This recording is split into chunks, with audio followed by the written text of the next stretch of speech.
অনিল নিজের স্ত্রী শ্বেতা আর বন্ধু নিকি আর স্নেহার সাথে হোলি এনজয় করতে কোথাও যাচ্ছিল। আর কত দূর এখন এই হাভেলি?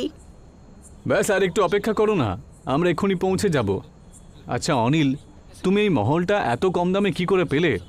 এটা তুই ভাগ্য মনে করতে পারিস। আমি সেলে এই প্লটটা দেখতে পাই আর কিনে ফেলি সঙ্গে সঙ্গে। মনে হয় আমরা পৌঁছে গেছি। চারজন গন্তব্যস্থলে পৌঁছে যায় আর সেই বাড়ির সৌন্দর্য দেখে আশ্চর্য হয়। ততক্ষণে ওখানকার সুন্দর কেয়ারটেকার শালিনী চলে আসে।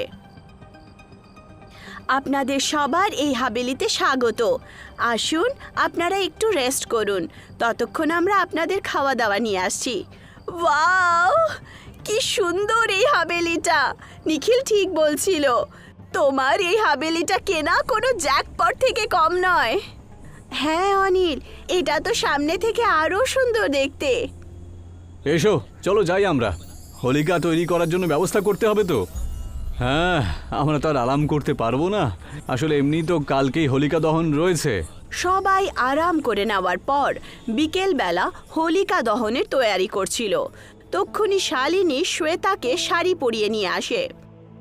এই শাড়িটাই পরে তোমাকে দারুণ মানিয়েছে, তুমি সবসময় এটাই পরে থেকো। আমি পড়তে কোথায় জানি, সেই জন্য শালিনী হেল্প করেছে। আমিও কাল শাড়ি পরবো হোলিকা দহনের জন্য। আচ্ছা ঠিক আছে, কাজটাও তো আমাদের শেষ হয়ে গেছে। এখন দহন কালকে রাত্রে হবে, বুঝেছো? তারপরে হোলি। আপনাদের সবার ধন্যবাদ। আমি ছোট্টবেলা থেকেই একা থাকি, তাই যখন আপনারা আমাকে নিজের সাথে এখানে সামিল করছেন, এটা আমার জন্য প্রচণ্ড খুশির ব্যাপার। না, এতে ধন্যবাদের কি দরকার? জানো তো যে হোলিকা দহন কেন করা হয়? কিন্তু খারাপ কখনোই শেষ হয় না। সবাই শালিনীর কথা শুনে তার দিকে দেখতে শুরু করে।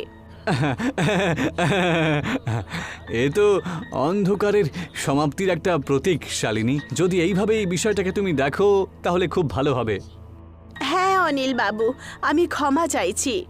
আমি বিনা চিন্তা ভাবনা করে যা মনে আসলো সেটাই বললাম। না না, কোনো ব্যাপার না।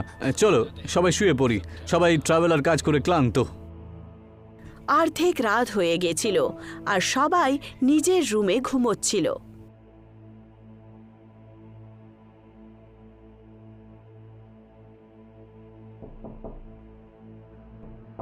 নিখিল দরজায় ধাক্কা শুনে উঠে পড়ে। কে ভাই এত রাত্রিবেলা? শ্বেতা তুমি?